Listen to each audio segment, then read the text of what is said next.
ఏలూరు జిల్లాలో స్వర్ణ ఏలూరుగా స్వచ్ఛ ఏలూరుగా తీర్చిదిద్దాలని జిల్లా కలెక్టర్ కె వెట్రిసెల్వి పిలుపునిచ్చారు. ఏలూరులోని సిఆర్రెడ్డి కళాశాల ఆడిటోరియంలో జిల్లా స్థాయి స్వచ్ఛతా అవార్డులు ప్రధాన కార్యక్రమం జరిగింది. జిల్లా కలెక్టర్ సెల్వి జ్యోతిని వెలిగించి కార్యక్రమాన్ని ప్రారంభించారు. ముందుగా గాంధీజీ చిత్రపటానికి పూలమాల వేసి నివాళులర్పించారు. అనంతరం వివిధ శాఖల అధికారులతో కలిసి విజేతలకు అవార్డులను అందించారు. అధికారులు, ప్రజలు కలిసికట్టుగా మనసు పెట్టి పనిచేస్తే స్వచ్ఛాంధ్ర కార్యక్రమం అన్ని విభాగాల్లోనూ రాష్ట్ర స్థాయి అవార్డులను సాధించవచ్చని వెట్రిసెల్వి ఆకాంక్షించారు. స్వచ్ఛాంధ్ర అవార్డ్స్ 2025 అనేది ఎక్కడి నుంచి వచ్చిందంటే మనకు స్వర్ణ ఆంధ్ర, స్వచ్ఛ ఆంధ్ర అని చెప్పేసి హానరబుల్ సీఎం గారు ఒక ఇనిషియేటివ్ తీసుకొచ్చారు. ప్రతి నెల 3వ సాటర్డే అన్ని చోట్ల అందరూ కలిసి cleanliness programme, sanitation programme, deforestation programme అన్నీ చేయాలనే ఉద్దేశంతో మనం మొదలుపెట్టాము.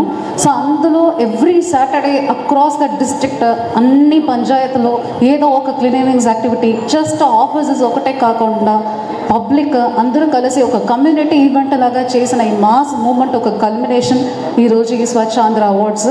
సో ఇందులో ఎవరెవరు పార్టిసిపేట్ చేశారో వాళ్ళందరూ కూడా మనం సన్మానం ఇవ్వాలి, గౌరవించాలనే ఉద్దేశంతో 3 లెవెల్ ఆఫ్ స్క్రీనింగ్ చేసి 3 లెవెల్లో ఫస్ట్ నామినేషన్ చేసుకొని తర్వాత డిస్ట్రిక్ట్ ఆఫీసర్ విజిట్, తర్వాత థర్డ్ పార్టీ కూడా